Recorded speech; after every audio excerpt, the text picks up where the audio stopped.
चांदनी रात के बीच में जैसे हवा सरसराती पत्तियों के माध्यम से भयानक रहस्य फुसफुसाई। एलन ने खुद को घने जंगल से घिरे एक भूले हुए गांव में फंसा हुआ पाया। ढहता हुआ गेस्ट हाउस उनकी एकमात्र शरण स्थली के रूप में खड़ा था। इसकी खिड़कियां टूट गई थीं और इसकी दीवारें एक भूले हुए युग की कहानियां कह रही थीं। जैसे ही वह अपने चरमराते कमरे में बैठा, हवा में गुलाबों की हल्की हल्की खुशबू फैल गई।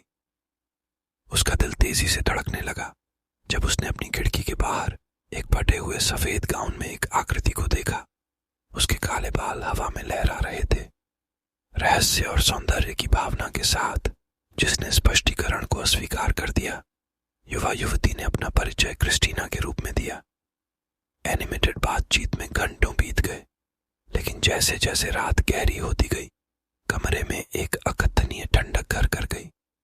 परछाइयां दीवारों पर भयानक रूप से नृत्य कर रही थीं और एलन को हवा में एक परेशान करने वाली उपस्थिति महसूस हुई। जैसे जैसे उसकी कहानियां गहरी होती गईं, क्रिस्टीना की हंसी सुरीली से अधिक डरावनी गूंजने लगी।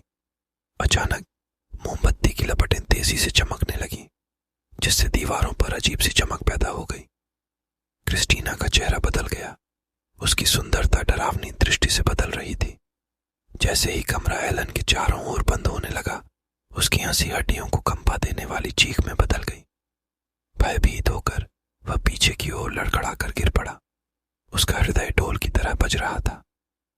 हवा टूटी हुई खिड़कियों के माध्यम से चिल्ला रही थी, अपने साथ भूली हुई कहानियों की फुसफुसाहट और शापित अतीत के विलाप को ले जा रही थी। परछाइयां मुड़ती और विकृत होती गईं, एक बुरे सपने की छाया में विलीन हो गई, जो अपने स्वयं के जीवन के साथ चलती थी। रोंगटे खड़े कर देने वाले अर्धचंद्र में कमरा भूतियां प्रेतों से भरा हुआ है। प्रत्येक आकृति पिछली से अधिक भयावह है। प्रकाश से रहित आंखें एलन की आत्मा में चुभ गईं, जिससे उसकी रीढ़ में से हरण दौड़ गई। क्रिस्टीना का रूप विकृत और विकृत हो गया। उसकी पीड़ा भरी चीखें अनगिनत पीड़ित आत्माओं की गूंज के साथ मिल गईं। कमरे से भागते ही एलन में हताशा बढ़ गई। भूतिया दल एक भूतिया जुलूस की तरह पीछे चल रहा था। वह गांव में लड़खड़ाता हुआ घूमता रहा। उसका दिल धड़क रहा था, जब तक कि भोर की पहली किरण ने क्षितिज को चूम नहीं लिया।